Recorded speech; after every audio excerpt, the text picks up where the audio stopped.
Isang dating rebelde ang nagbabala kaugnay sa panukalang gawing krimen ang red tagging. Para sa kanya, posibleng magamit ito upang pagtakpan ang tunay na galaw ng mga grupong nagsusulong ng armadong pakikibaka laban sa gobyerno. Ang NTF-ELCAC nagpahayag din ng matinding babala. Huwag hayaang makapasok sa Kongreso ang mga batas na posibleng magpahina sa laban kontra terorismo. Si Jane Goodnita sa report. Habang abala ang bansa sa pagbabalik ng ilang personalidad sa Kongreso, may mga panukalang agad ding lumutang. Kabilang na isinusulong ni incoming Congresswoman Leila De Lima na naglalayong gawing krimen ang red tagging.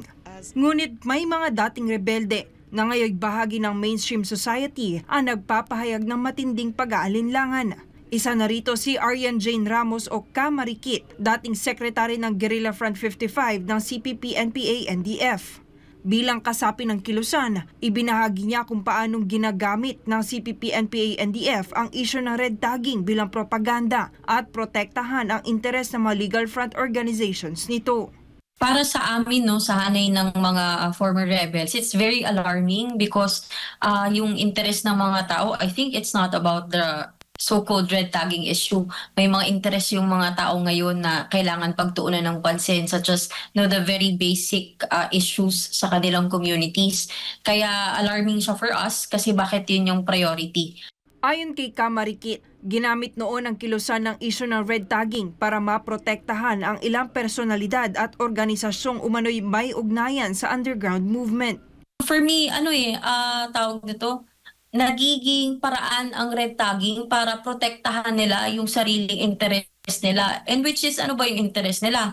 Ano bang interest ng CPP-NPA-NDF? They need to protect their so-called legal identity para mas makapag-infiltrate sila dyan mismo sa loob ng gobyerno. And while infiltrating within the government, they are trying their best to revive their power para makapag-recover na naman sa countryside. Git pa niya, hindi malinaw kung ano ang tunay na agenda sa likod ng pagsusulong na gawing krimen ang red tagging. Ngunit anya, bukas sila sa pakikipagdialogo sa mga mambabatas, lalo na kay Congresswoman Leila De Lima, upang maipresenta ang mga ebidensyang hawak nila kaugnay sa mga ugnayan ng ilang grupo sa kilusang armado. Meron tayong mga ebidensya, hindi pwedeng wala. Kasi yung buhay ng more than 55,000 former CPP-NPA-NDF members, isa yun sa napakalaki at napakabigat na ebidensya against sa kanila. We could even provide underground documents that would support yung narratives na sinasabi namin. Pwede nga kami, we can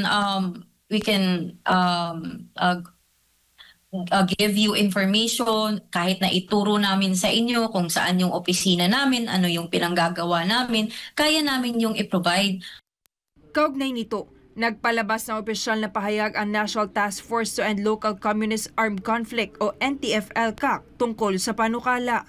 Ayon kay NTF-ELCAC Executive Director Undersecretary Ernesto C. Torres Jr., ginagamit umano ng kilusan ang red tagging narrative bilang panangga upang makaiwas sa pananagutan. Dagdag pa ni Torres, huwag kalimutan ang mga kabataang nabiktima ng radikalisasyon, kabilang na si John Isidore D. Supelanas ng Kabataan Party List na nauwi sa pagiging kasapi ng NPA at sa trahedyang kumitil sa kanyang buhay. Kaya nananawagan ng NTF-ELCAC kay De Lima at sa mga mambabatas na unahin ang mga batas na poprotekta sa mamamayang Pilipino laban sa recruitment sa marahas na mga grupo, sa halip na maging daan para sa legalisasyon ng mga galamay nito. Ito si Jane Goodnita, yung citizen correspondent nag-uulat para sa Diyos at sa Pilipinas nating mahal.